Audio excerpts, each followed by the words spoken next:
The Vandalia Beacon of Hope was recently blessed with the gift of a beautiful brick church and two-story education building by the United Methodist. Since Carol and I came to Vandalia, we've had a wonderful working relationship with the other churches in our community. As pastors, we have our regular monthly ministerial meeting, but we also get together every Monday for lunch to share how things are going and encourage each other. Our relationship with the Methodists began in April 2022 when the attendance of our Wednesday night fellowship dinner and Bible study outgrew our little building. The pastor of the Methodist Church had been attending our Bible study and offered to ask his church board if we could move our Wednesday night program to their building. The Methodist Church board agreed, and one of the board members volunteered to pay the weekly rental fee for the use of their large kitchen and fellowship hall. What a blessing. Before I go on, I want to share with you our story of coming to Vandalia in August of 2017. Vandalia, our great adventure. Last year, Nathan inadvertently received a text message intended for someone else, stating that the church in Vandalia, Missouri might have to be closed because of the inability to find a new pastor. The current pastor, Dean Fry, had to immediately step down from his position due to the final stages of cancer. We were given a week to seek counsel, pray about it, and say our goodbyes. Nathan and I were familiar with Vandalia from our many years of volunteering at the Vandalia Women's Prison. We had been making monthly trips to the prison for quite some time, so we figured we could at least fill in and drive over 4 times a month, spending weekends at the Twilight Motel. Vandalia is a town that was once a very wealthy community, manufacturing fire bricks that lined steel-making furnaces that reached temperatures up to 3,000 degrees Fahrenheit. They also had a thriving garment factory that employed large numbers of women. Members of our church can remember when Vandalia had 9 grocery stores. Today, the community can barely provide enough business for 1. The businesses along Main Street are closed. The garment factory is a decaying old building, and only 1 fire brick plant is still in production. Vandalia has become one of the poorest cities in Missouri. Like most rural communities, the young people move away, leaving a predominantly elderly population. Our church used to have a congregation of 60. When we asked where did they all go, we found out that most had simply died. When we took over as pastors, we started with a congregation of 5. Activities at the church had declined to a Sunday morning service and a Wednesday night Bible study at the pastor's home, attended by 3 people. The church had become invisible to the community. Google didn't even have a record of it. The church is a small building without classrooms or a kitchen. The facility was lacking maintenance and upkeep. The hot water heater hadn't worked in 15 years. The parking lot was covered with grass and weeds. The exterior lighting had long since burned out, leaving the church on a very dark corner. It was hard to imagine that at one time it was full of cars, with more cars parked along the street. For the church to revive, we needed a kitchen, we needed classrooms, and we needed more space. Then the Lord stepped in with an amazing solution. We were contacted by one of the Beauty for Ashes prison ministry volunteers who attends the First Baptist Church, saying that the house next door to our church was for sale.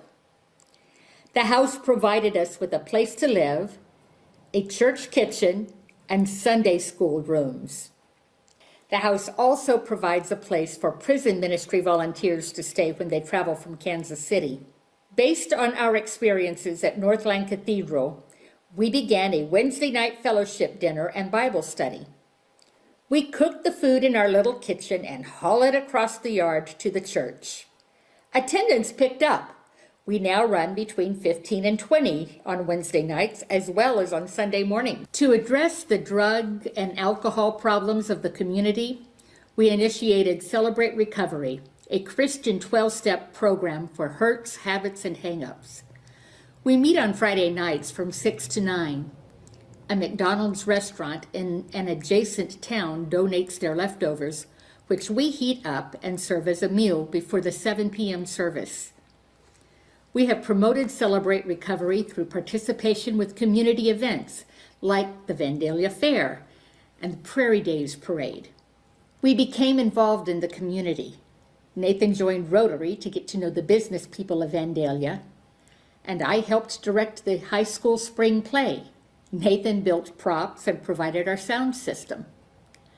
When school started this fall, we gave the teachers and staff a gift bag filled with candy and a bottle of iced tea. Nathan and I also minister at the prison twice a week, working for Beauty for Ashes and restorative justice. When we lived in Platte City, the prison was a 4-hour drive away. Now it's only 27 seconds down the street. With new exterior lighting and a new sign and our slogan, "Come as you are," in jeans, broken, the Lord doesn't mind and neither do we, the people of Vandalia and Google now know that we're here. Carol and I produced this video for Northland Cathedral's 2018 Home Mission Service. Northland blessed our church with a new roof. It was exciting to watch the transformation of our little building.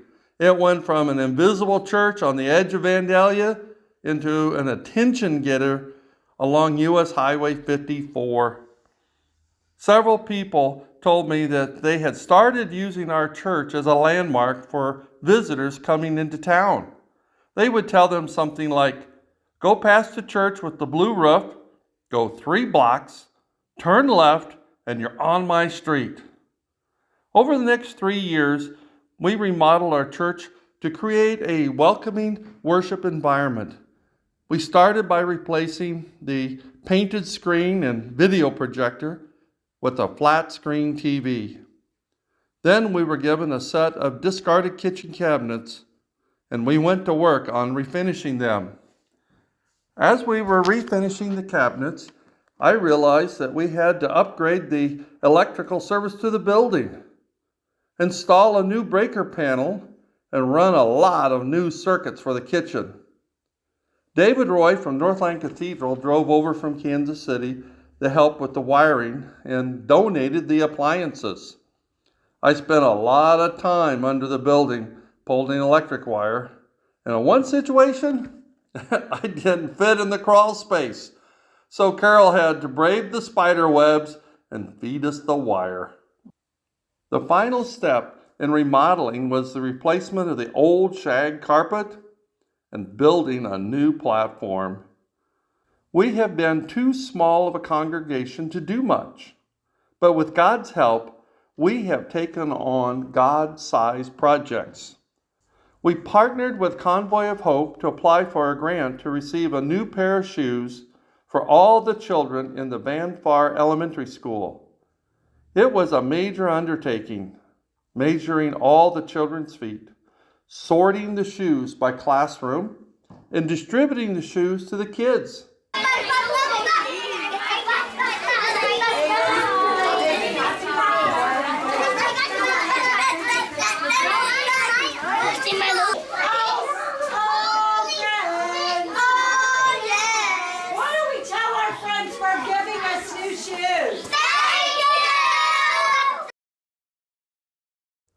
It was a blast. During our second summer in Vandalia, we didn't have the workers to conduct a VBS. So we asked the city for permission to show movies in the park every Saturday night during August. With a large inflatable screen and a video projector, it was a way we could impact the community with limited resources and some inspiring faith-based movies.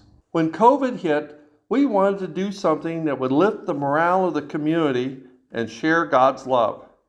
Our church owned 4 acres on the west side of Vandalia that was part of an old drive-in theater. We installed a new access off of 54 Highway, purchased an FM transmitter, used our inflatable screen and projector to reopen the drive-in. For 2.5 months, we showed a movie every Saturday night. It was great. Families could get out of their homes for a night with the kids while maintaining social distancing. After COVID restrictions were lifted, the Ministerial Association wanted to help the community get back together. I was asked to coordinate a family fun day in the park. I led a team of volunteers from the local churches who came up with activities for all ages, and boy, the food was great. In 2021, we opened a Christian coffee shop and thrift store. The pastors would meet with individuals for lunch. Ladies groups held their meetings there. And on Wednesday nights between 8:30 and 10 p.m., we hosted youth groups from the various churches. Unfortunately, we had to close a year later when the building we're in was put up for sale. This past winter, the temperatures dropped well below freezing, so we used our church as a homeless shelter. It was during this past fall the Methodist Church began discussing the fact their congregation was dwindling down to a point they needed to close. They did not want the building to be used for anything other than a church. Many beautiful old buildings in Vandalia have been turned into warehouses. Seeing how involved Beacon of Hope has been in the community, they began discussing with me about our church taking over their facility. In February, the Methodist congregation, with the approval of their district leadership, voted unanimously to donate their property to Beacon of Hope. In addition, they gave us the funds to repair the long overdue maintenance issues. It's an amazing building. Worship center,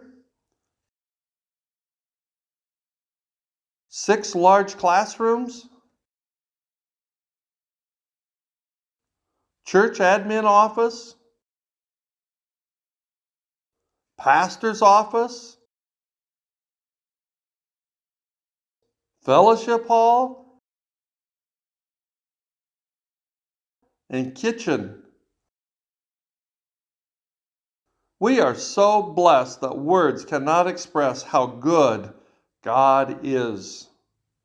There will be lots of work to upgrade the building, but with God's help, we can get it done. Please pray for us, and if you have volunteers who would like to help, give us a call.